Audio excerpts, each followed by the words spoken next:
Welcome to Othar's Garage. In this video, I'll be doing a build review over the Schumacher LD3 stock spec. So let's get started. So we've been running the LD3 stock spec for a while. Got some data on it that I want to share, as well as our experiences with the durability. So let's go ahead and go through the build first, and then we'll talk about how the car handles, what we've done with it, and its durability.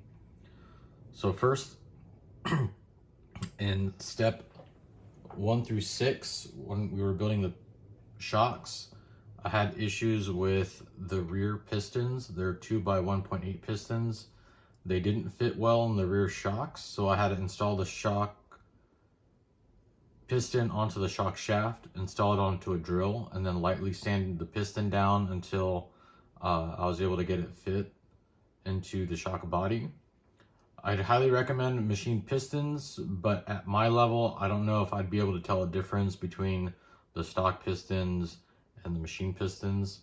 So that's kind of a weird position to say I'd recommend them, but I don't even know if you'd be able to tell any difference. I hate the shock cap design. I hate that you have to drill the bleeder hole.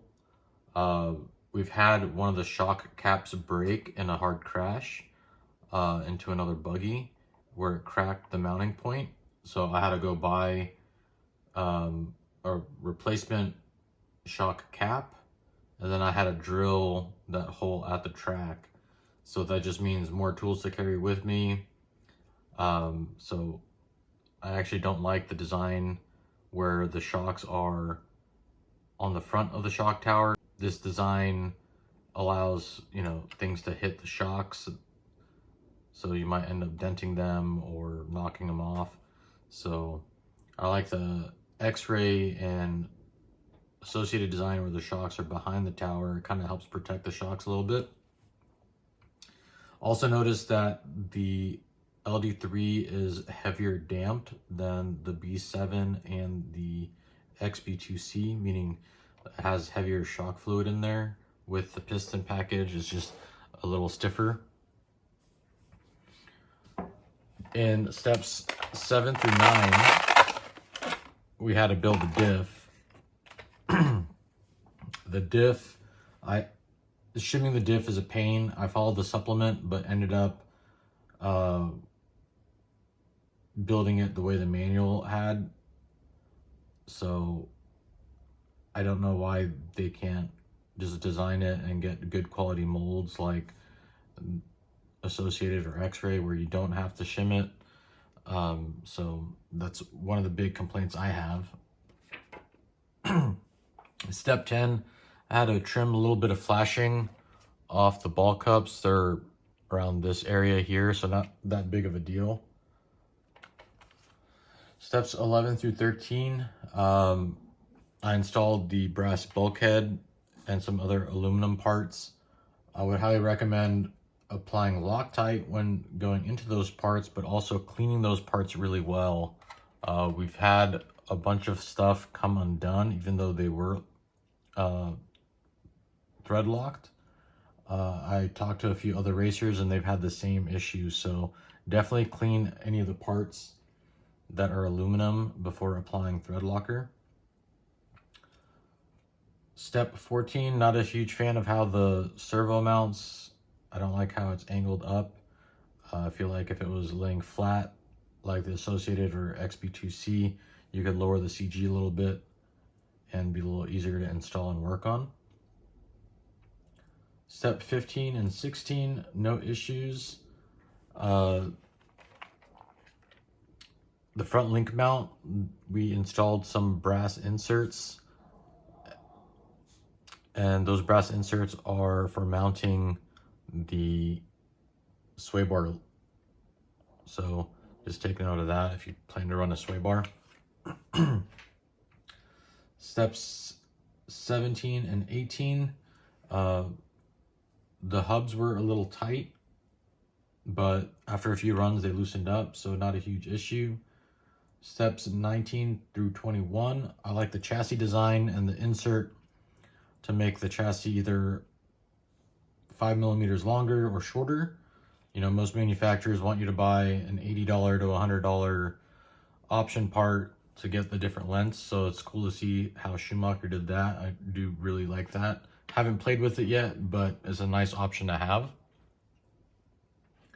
Steps 22 through 28, the transmission, I would highly recommend cleaning out the grease from the bearings, or just get a nice set of bearings, maybe some ceramics.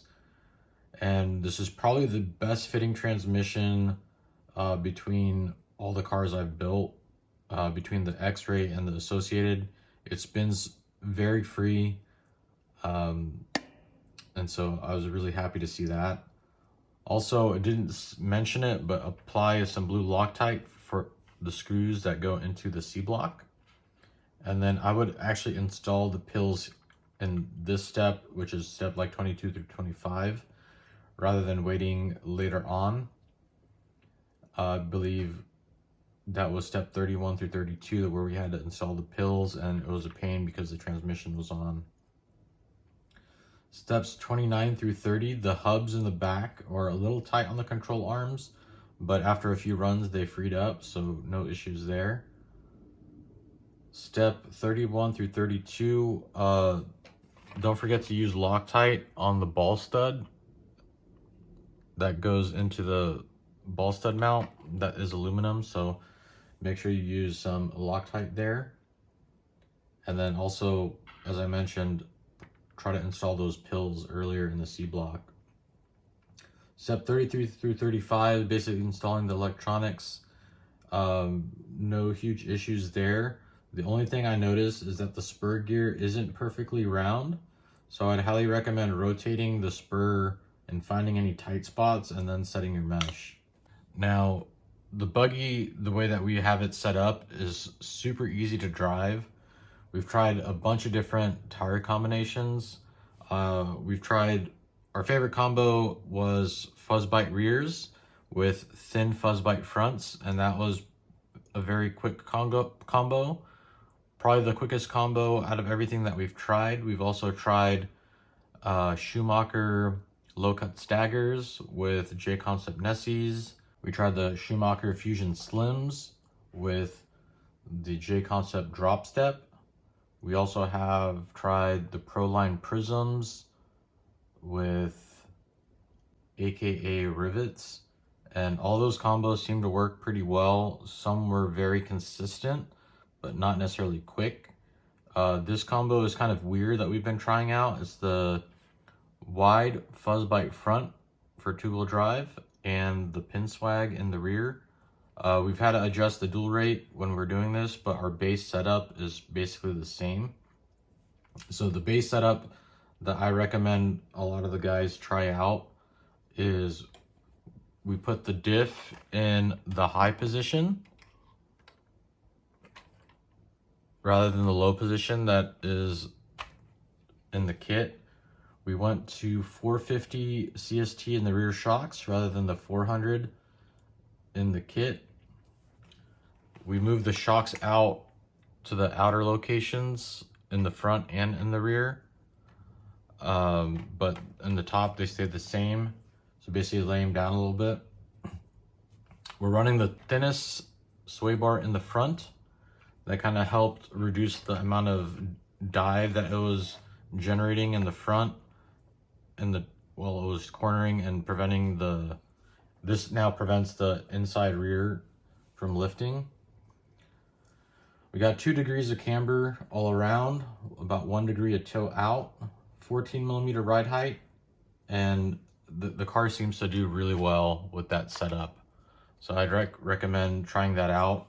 It lands really well and gets on power without, before the car would land and then the rear would hop up, but with the 450 CST in the rear, it just lands and hooks up. So pretty good out of the box for the most part. Did have some issues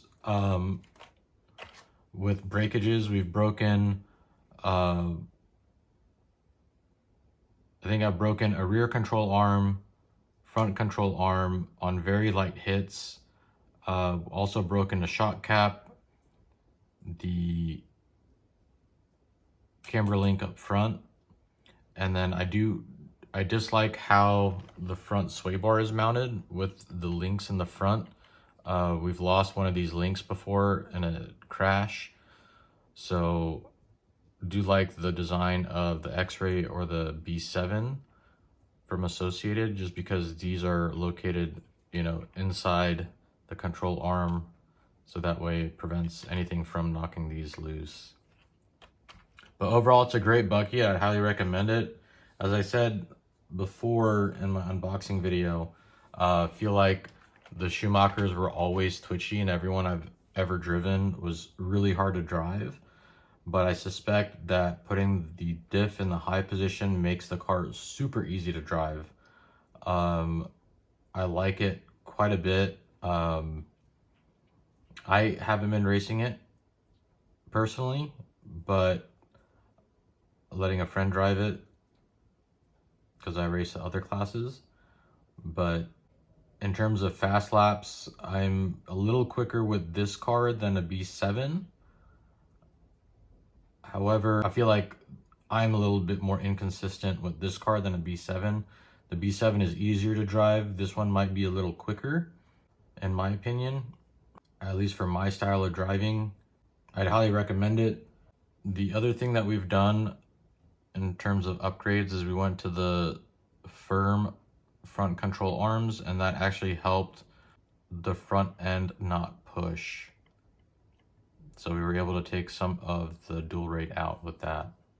Hope you liked the video. Please like and subscribe if you did. Let me know down in the comments if you have experience with this buggy. If you have any tips or tricks for the community, that would be very helpful.